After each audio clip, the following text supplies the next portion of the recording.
got some clip-ins, so the edges of my hair are already curled, but I have to part out my leave out section. I haven't done the like invisible part method in a really long time. I typically stick to like a little bit of leave out when I do my V-part wig. So I'm going ahead and parting out a little triangle section so I can have enough hair to cover my tracks, but not too much because it makes it a lot harder to blend.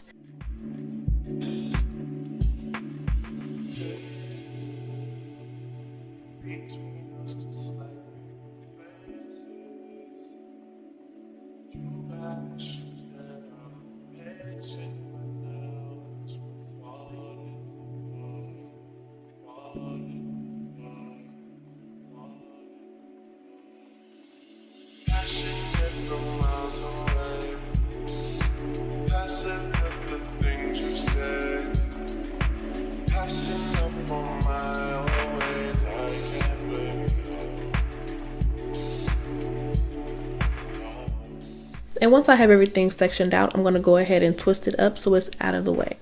I also parted out about a ½ inch of hair around my edges just to have a little bit of leave out, not enough for like a ponytail or updo, just enough to kind of blend everything together if the wind blows. You know what I mean? Like just a tiny bit, not too much at all. And with the rest of the hair in that section, I'm going to go ahead and just twist it back up. I put my hair in 4 twists after I washed it the other day, so I'm going to go ahead and just leave it in those twists under my wig. I've been putting a lot of heat on my hair lately, and I'm really trying to just give it a break. So I'm keeping her in a twist. There's some oil in there, a little bit of leave-in conditioner, and I'm just going to leave it alone.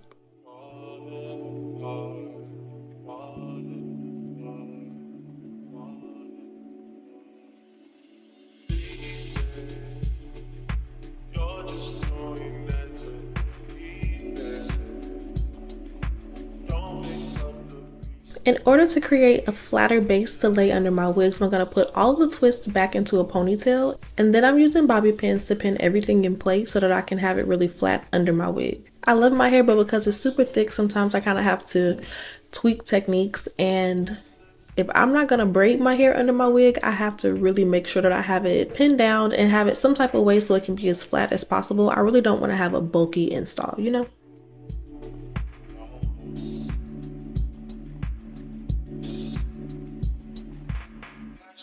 Today's video is sponsored by Sunber Hair. They sent me over a 28-inch kinky straight V-part wig, and I'm so excited to put this hair on. I love the kinky straight texture because I feel like honestly it blends with my hair the easiest. I can do a kinky curly texture, but I always have to really go in with the blend and kind of tweak it to get the perfect blend, especially for V-parts. But with kinky straight hair, I feel like my hair just blends in effortlessly. So when I have a kinky straight unit, I either like to wear it straightened to get like a light yaki vibe, or I like to wand curl it, which is what we're going to end up doing today. But before we get into that, I'm going to go ahead and take my leave out down and part it down the middle, which is where we're going to be wearing our part.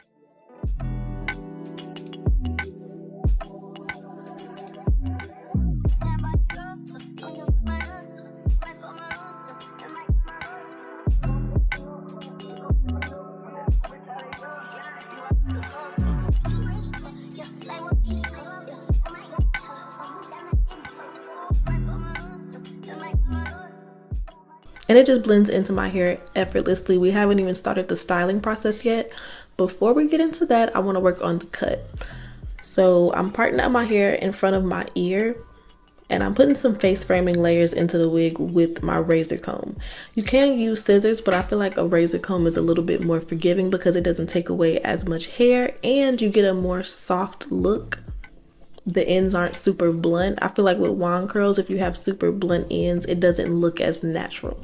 I didn't cut any hair off the ends of the wig. Normally I'll trim the ends, but with this look, I want the ends to be as like, not thin, but just kind of like as wispy as possible because it makes the curls look a lot more natural.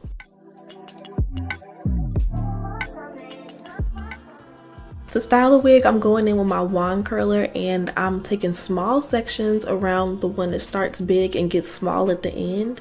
It is a lot of hair on this wig, so I had to really take my time with it, and it took me about an hour and a half to wand curl all of it, but it was definitely worth it because I've been able to take the wig off and put it back on without having to curl it again, and the curls are still there, so.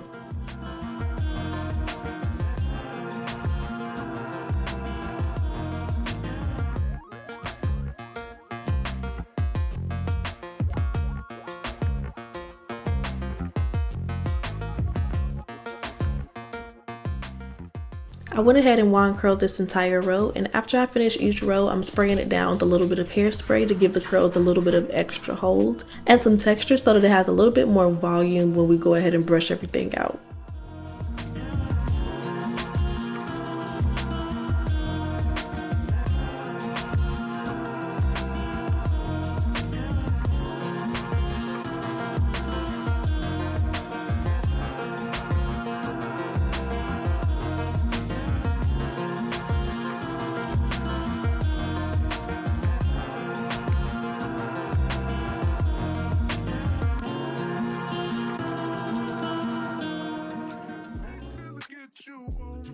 This is one side completely curled. The curls are bouncy, they're super tight, and I love how the blend is on the roots of the wig. You really can't tell that this isn't my hair. It looks so natural. Now I kind of have to go through and do the exact same thing on the other side.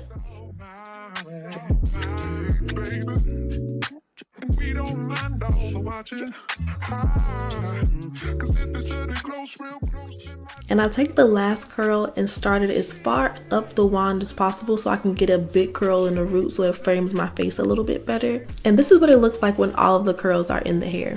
You can leave it like this and kind of wait for the curls to drop and spread out naturally, but I wanted a super voluminous look, so I went ahead and pulled the curls apart and kind of fluffed everything out to get it nice and big.